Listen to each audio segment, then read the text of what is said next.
वचन में लिखा है कि भूकंप आएंगे, बाढ़ें आएंगी, कौम कौम के ऊपर चढ़ाई करेगी।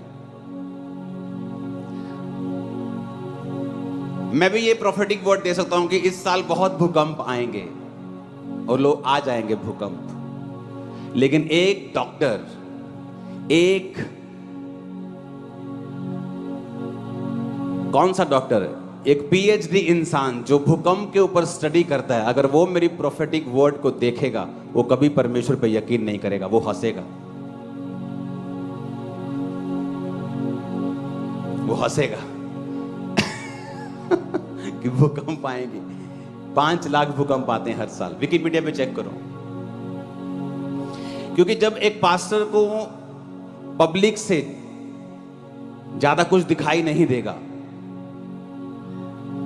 जब सुलेमान ने लिखा कि व्यर्थ है, ये महल व्यर्थ हैं, ये पैसा व्यर्थ है, अगर कोई गरीब बंदा लिखता तो लोग बोलते और चाल तो रहा, चल तेरे को है ही कखनी का, तू की दसना सन। पर एक अमीर व्यक्ति ने, जो दुनिया का इवन सबसे अमीर था, उसने कहा कि सब कुछ व्यर्थ है। जिसके पास ज्यादा है वो भी सोने की रोटियां नहीं खा रहा, जिसके पास कम है परमेश्वर उसका भी पेट भर रहा है।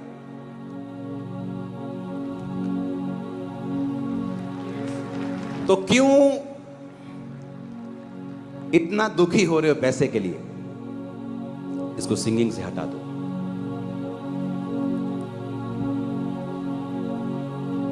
इसलिए मैं कहता हूं कि जब आपको हीलिंग की टेस्टिमनी दे रहे हैं तो आप ये मत सोचे कि आपको ये 4000 कुछ भोले लोग देख रहे हैं ऑनलाइन के ऊपर और वो आपकी बातों पे यकीन कर रहे हैं। मैं ये सोच के टेस्टिमनीज देता हूं कि कोई एमडी डॉक्टर देख रहा है, कोई एमबीबीएस डॉक्टर देख रहा है। जब वो बोलेंगे वाओ ये वाकई कुछ है, तब आपकी हीलिंग टेस्टिमनी श्योर है, प्योर है, शानदार है, एक्सेप्टेबल है। लेकिन जब आपके अंदर परमेश्वर के लिए कोई जिम्मेवारी नहीं होती है, आपको परमेश्वर के राज्य से कोई लेना देना नहीं है, क्योंकि आपको मालूम है कि अगर आप ऐसी बातें बोलेंगे तो लोग आपकी ओर खींचे आएंगे और लोग जाएंगे खींचे हुए, उसमें कोई दो राय नहीं। लेकिन एक ऐसा व्यक्ति जो भूकंप की स्टडी करता है, भूकंप का स्टूडेंट है, जब वो आपको सुनेगा, एक ऐसा व्यक्ति जब आपके बेकार हीलिंग्स को देखेगा। एक बंदे को लीवर का रोग है, आप उस पे ले हैंड करके उसको उठा के चला देंगे तो वो हीलिंग नहीं है, वो चल सकता है पहले से ही। लेकिन अगर कोई चल नहीं सकता वो चले, वो हीलिंग है। आप उस लीवर के रोगी को भेजें, उसके टेस्ट करवाएं, उसकी रिपोर्ट लेके आएं, फिर टेस्टिमनी दें, क्योंकि आपको डॉक्टर्स देख रहे हैं। आज चर्चेस में क्यों लोग बोलते पास्टर कि हमारी चर्च में इफेक्टिव लोग नहीं हैं, असरदार लोग नहीं हैं? क्यों लोग बोलते हैं कि चर्च में सिर्फ अनपढ़ लोग जाते हैं, अंधविश्वासी जाते हैं? क्यों ऐसा बोलते हैं लोग? इन्हीं बातों की वजह से। जब आपकी प्रीचिंग, आपकी प्रोफेटिक, आपकी हीलिंग कोई सेंस नहीं रखती, क्योंकि आपका टारगेट कुछ और है, लेकिन जिनका टारगेट जीसस क्राइस्ट है, उसके किंगडम के लिए खड़े होना है, वो इन बातों में, नॉनसेंस में कभी नहीं जाएंगे। मैं आपको बता रहा हूं।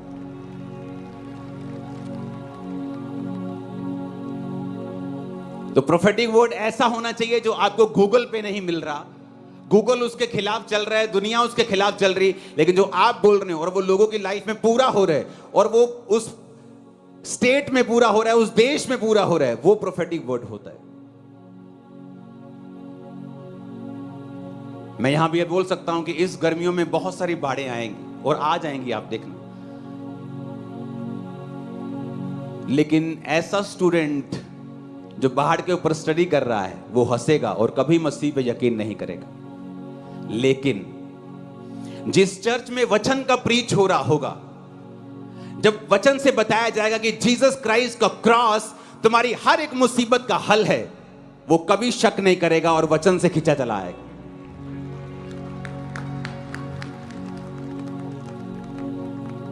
तो जब सुलेमान समझा रहा था कि पैसा एक व्यर्थ चीज है, तो उस व्यक्ति से समझ के लोग समझ रहे थे, अच्छा भाई साहब ये वो व्यक्ति बता रहा है जो सबसे अमीर है, आपको वो चर्च का पास्टर बता रहा है जिसकी पब्लिक सबसे ज्यादा है।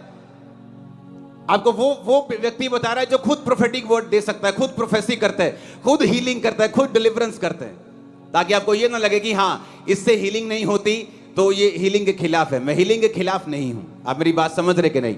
आपने हीलिंग्स देखी हैं, कैंसर के पेशेंट्स देखे हैं, स्किन उतरती हुई, गलती हुई, हील होती हुई देखी है। ऐसे पेशेंट जो कभी किसी डॉक्टर से हील नहीं हुए आपने देखे हैं, हाँ या ना? लेकिन जब एक व्यक्ति, जब एक बुक है अमेरिका में छपी थी, उस बुक का मतलब है कि घोड़ों की चरवाही करना। ये बहुत बड़ा पास्टर है, इसकी बुक बहुत लाखों मिलियंस कॉपीज उसकी बिकी, क्रिश्चियन बुक है। उसमें लिखा हुआ है कि आपकी चर्च में भेड़ें भी होती हैं और कुछ खास लोग भी होते हैं, ऐसे लोग जो सोसाइटी के ऊपर इम्पैक्ट रखते हैं। ऐसे लोग कभी इन फेक चीज़ों से आप उनको नहीं पकड़ सकते। आपको authentic healing, authentic prophetic power चाहिए और वचन की नॉलेज चाहिए, क्योंकि वचन जब प्रीच किया जाएगा कोई उस वचन को जज नहीं कर सकता। लोग झुकेंगे, लोग सिरों को झुकाएंगे, घुटनों को झुकाएंगे और जीसस क्राइस्ट को अपना खुदा मानेंगे। आप मेरी बातें समझ रहे कि नहीं?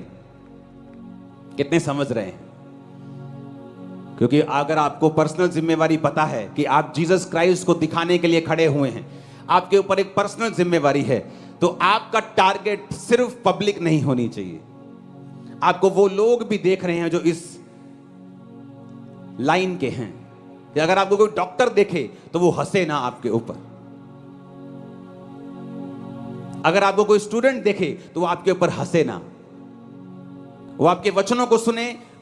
इसलिए अगर मैं यहां पे डॉक्टर्स को बुलाऊं अभी, तो डॉक्टर्स की लाइन लग जाएगी जो खामरा चर्च के 10 साल से मेंबर है, एमडी, एमबीबीएस, हर तरह के डॉक्टर, स्पाइन के, ब्रेन के, बहुत मशहूर डॉक्टर। आपको मालूम भी नहीं होगा, वो गुप्त में रहते, ज्यादा बताते नहीं, ज्यादा अपनी जॉब्स के कारण। क्योंकि अगर आपको ऐसे लोगों को चेंज करना है, आपको पूरी जिम्मेवारी के साथ परमेश्वर में चलना होगा। अगर आपको अपने परिवारों को चेंज करना है, आपको जिम्मेवारी उठानी होगी। Charity begins at home, Bible कहती है कि तुम्हारी सेवा घर से ही शुरू होती है। यीशु मसीह ने कहा जब पवित्र आत्मा तुम पर उतरेगा तो तुम सारे यरूशलेम, यानी पहले तुम लोकल लोगों को बचाओगे, फिर आगे जाओगे, फिर स्टेट में जाओगे, फिर देश में जाओगे, फिर देशों में जाओगे। इस तरह से परमेश्वर तुम्हें इस्तेमाल करेगा।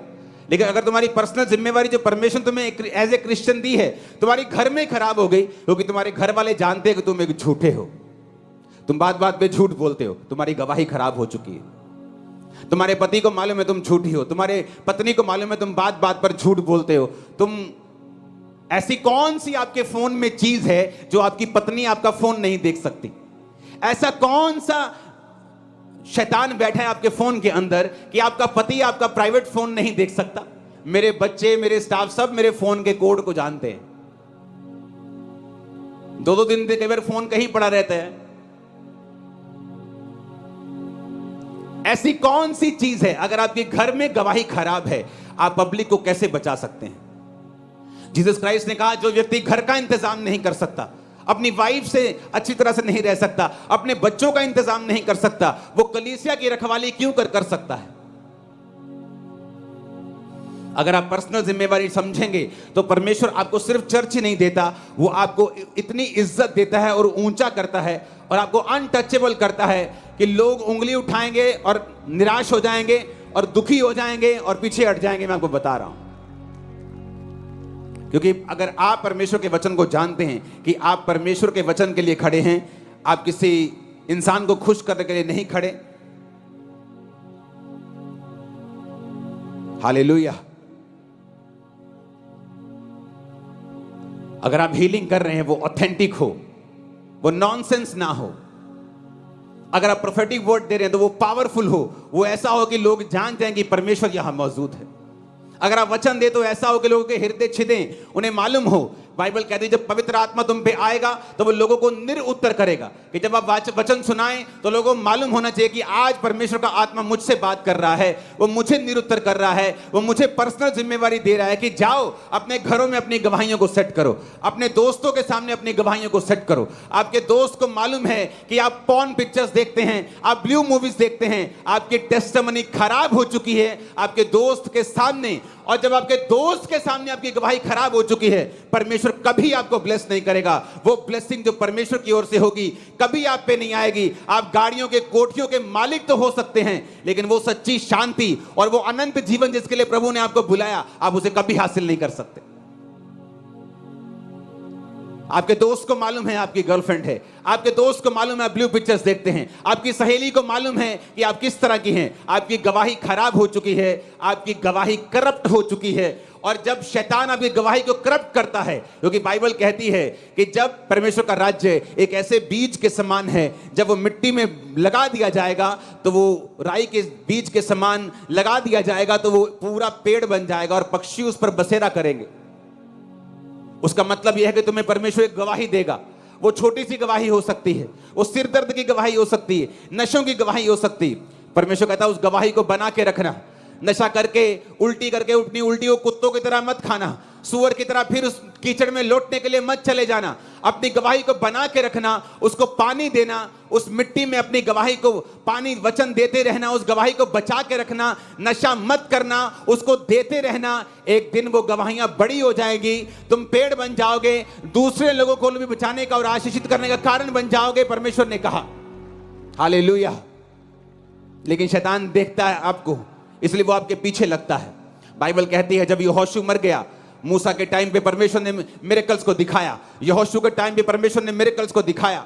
जब यहोशू मर गया तो यहोशू के साथ जो पीढ़ी जिसने प्रभु के काम देखे थे वो भी मर गई। एक अलग पीढ़ी आई, दूसरी पीढ़ी आई जो परमेश्वर के और परमेश्वर के कामों को नहीं जानती थी। और बाइबल कहती है जब परमेश्वर ने कहा था मैं तुम्हें कनान के सब देश दूंगा, जब वो एक देश में जाते थे तो बाइबल कहती एक देश में गए, परमेश्वर का हुक्म था सारे कनानियों को वहां से निकाल देना और वहां कब्जा कर लेना। पुराने नियम में ऐसा होता था। तो वो जाते थे और कुछ कनानियों को रख लेते थे। नहीं नहीं, ए मेरे खेत च काम करूगा, ए मेरे घर च काम करूगा, ए मेरी रोटियां बनाऊगी, ए मेरे पोचे लाऊगी। जो खेत च काम करूगा तो खेती वधूगी, जो खेती वधूगी ही रब दे घर दशवंध ज्यादा देवांगे। एक पास्टर को मैं जानता हूं जो मुझे बोलता था जब मैं मसीह में 1 साल का था कि चोरी कर लिया कर, लेकिन टाइथ अगर तू पे कर दे चोरी का तो फिर वो ठीक है, अपने घर से चोरी कर लिया कर। इमेजिन करो लोगों का मेंटल और स्पिरिचुअल लेवल कहां पर बसता है। तो परमेश्वर ने कहा पूरों को निकालना, लेकिन क्या हुआ, थोड़े थोड़े रख लिए। चलो जी पानी भरने के काम आएंगे, कुआं खोदने के काम आएंगे। धीरे धीरे धीरे क्या हुआ, जब वो लोग मर गए और अगली पीढ़ी पैदा हुई, वो उन्हीं के देवताओं की बाइबल कहती उपासना करने लगी। अपनी किसी की लव मैरिज हो गई कि काम करता है लेकिन उसकी बेटी सुंदर है, लव मैरिज हो गई, उसके बेटे से लव मैरिज हो गई, लिखा उनमें शादियां होने लगी, उनके देवताओं की वो उपासना करने लगे।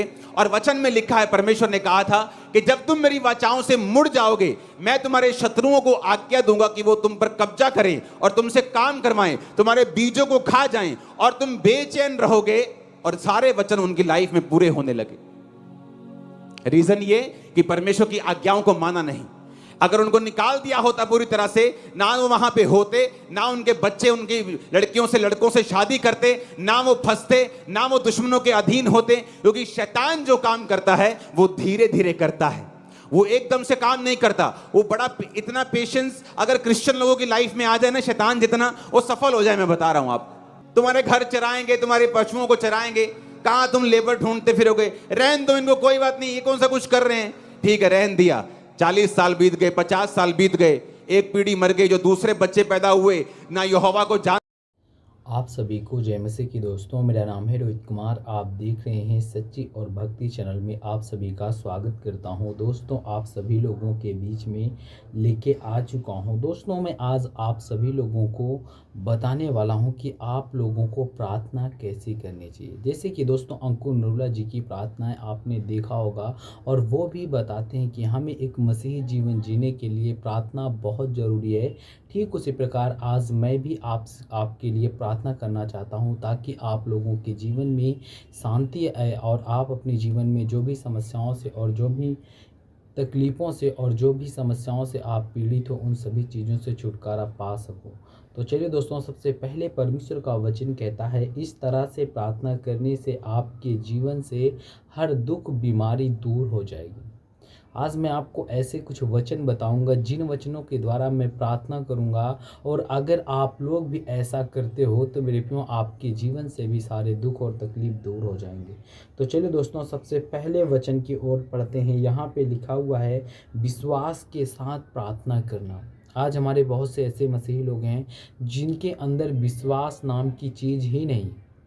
और लेकिन मेरे प्रियो, प्रभु का वचन कहता है सभी मसीह भाई बहनों को अपने जीवन में विश्वास के साथ प्रार्थना करना चाहिए, विश्वास के साथ अपने जीवन को जीना चाहिए। क्योंकि मेरे प्रियो, प्रभु का वचन कहता है कि जो कोई विश्वास के साथ जीवन जीता है उसके जीवन में कभी भी कोई प्रॉब्लम या दुख या मुसीबत नहीं आती है।